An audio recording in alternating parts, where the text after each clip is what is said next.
selamat datang di Acara Channel. Kali ini aku mau sharing tentang pelanggaran-pelanggaran apa aja yang biasa terjadi di TikTok ya, terutama untuk konten kreator ibu dan anak maupun untuk kreator-kreator yang bertujuan sebagai afiliator di TikTok.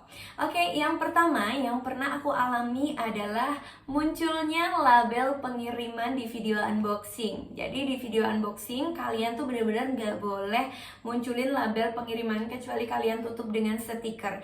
Karena aku pernah label pengirimanku tuh walaupun di Zoom sebenarnya nggak akan kebaca, tapi itu terdeteksi sebagai keamanan data pribadi, pelanggaran keamanan data pribadi. Seperti itu. Jadi teman-teman yang mungkin suka video unboxing, hati-hati ya, karena pelanggarannya ini nggak langsung. Jadi nunggu sebulan, 2 bulan, atau 3 bulan, tahu-tahu akun kita nggak bisa untuk ngapa-ngapain. Ternyata kena pelanggaran kayak gitu. Oke, yang kedua, pelanggaran yang kedua adalah keselamatan anak di bawah umur. Yaitu anak-anak tuh nggak boleh kita shoot di dalam mobil seperti itu, nggak boleh tanpa car seat. Jadi wajib kalau mau shoot anak kita di dalam mobil itu wajib ada car seatnya. Walaupun anak kita pangku dan lain-lain itu sama sekali nggak boleh, dan itu kena pelanggaran ya. Baik yang ada keranjang kuningnya ataupun gak ada keranjang kuningnya, itu benar-benar gak boleh di TikTok ya. Dan yang ketiga adalah anak-anak di bawah umur sama sekali gak boleh naik motor, baik itu didampingin orang tua ataupun tidak didampingin dengan orang tua. Jadi di naik sepeda motor yang berjalan kita videoin sama sekali gak boleh. Dan bolehnya misalnya mau promoin helm anak atau pengaman anak di motor itu motornya nggak boleh jalan, jadi stuck diem aja dan didampingi dengan orang tua. Oke, yang keempat, anak-anak tidak boleh video sendirian atau seorang diri ketika ada keranjang kuning atau ada produk yang dipromosikan. Anaknya tuh nggak boleh di-shoot sendirian kayak gitu, jadi harus didampingi dengan orang tua. Itu sudah mutlak, nggak boleh enggak, karena cepat atau lambat pasti akan kena pelanggaran gitu.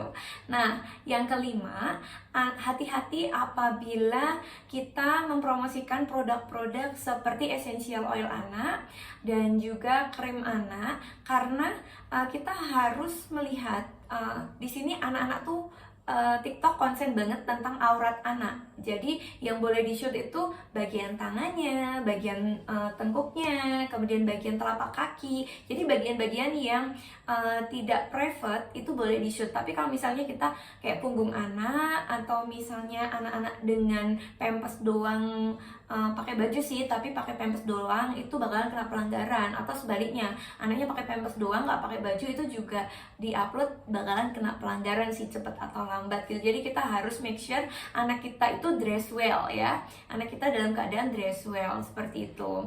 Kemudian yang keenam adalah ketika kita mempromosikan suatu produk, kita nggak boleh overclaim di sini. Misalnya ya, kita di kerjasama atau di endorse produk pelancar ASI, tapi kita campur ke MPASI nih. Walaupun sebenarnya itu boleh dan bisa, tapi di data resminya, jadi sebagai pengetahuan ya, produk-produk jamu dan makanan itu kalau mau masuk TikTok itu harus ada labelnya ya, harus ada namanya dokumen resminya kalau produk ini untuk ini, untuk ini, untuk ini. Tapi misalnya produk itu di dokumen resminya hanya untuk pelancar ASI, kok kita mempromosikan sebagai bisa dicampur MPASI, itu bakalan kena pelanggaran karena fungsionalitas dan fungsionalitas produk dijelaskan secara keliru.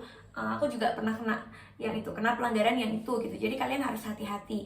Terus kayak kalian nggak boleh overclaim tentang produk tertentu. Misalnya kayak essential oil, kalian harus hati-hati karena essential oil itu bukan obat, jadi dia tidak mengobati. Jadi kalimat atau voice over kita tuh harus diperhatikan juga di situ kalau kita mempromosikan essential oil anak gitu. Jangan sampai kayak ini untuk menyembuhkan bapil gitu, itu bakalan kena pelanggaran karena itu bukan obat gitu, bukan termasuk obat-obatan. Jadi kalimatnya tuh bisa kalian ganti dengan bisa melegakan pernafasan, bisa mendinginkan badan, atau apa yang tidak ada klaim medisinya gitu. Karena kalau kalian gampang aja menyembuhkan bapil, menurunkan demam, dan lain-lain, pasti kalian akan terkena pelanggaran juga di TikTok. Nah, mungkin segitu dulu ya pelanggaran-pelanggaran yang pernah aku alamin di TikTok ya. Ini pelanggaran untuk video. Nanti aku akan share lagi untuk pelanggaran-pelanggaran yang ada di live streaming ya. Kalau kalian misalnya udah terjun di live streaming. Dan akan ada next pelanggaran-pelanggaran lain yang nantinya akan aku rangkum untuk aku share. Jadi buat kalian yang belum subscribe aku, silahkan subscribe dulu ya. Dan perlu kalian tahu kalau pelanggaran di TikTok sudah banyak, artinya adalah akun kalian itu akun yang riskan. Dimana akun kalian itu bakalan bisa lenyap kapan aja gitu ya. Seperti kemarin aku juga upload tentang orang yang gak bertanggung jawab. Dia ngambilin video-video TikTok aku dan dipost di Snack Video. Terus aku viralin di TikTok. Ternyata screenshot dari platform lain setara TikTok seperti Shopee Video dan Snack Video dan video-video yang lain itu nggak boleh masuk TikTok gitu. Waktu kemarin aku masuknya sih ke perundungan gitu. Nah, padahal aku yang jadi korbannya, terus aku yang kena pelanggaran dibilangnya perundungan ya. Tapi itulah TikTok, bener-bener sensitif dan hati-hati. Nah, segitu dulu yang bisa aku sharing. Semoga bermanfaat. Insya Allah aku akan sharing lagi. Jangan lupa klik loncengnya ya. Terima kasih sudah menyimak. Assalamualaikum warahmatullahi wabarakatuh. Bye bye.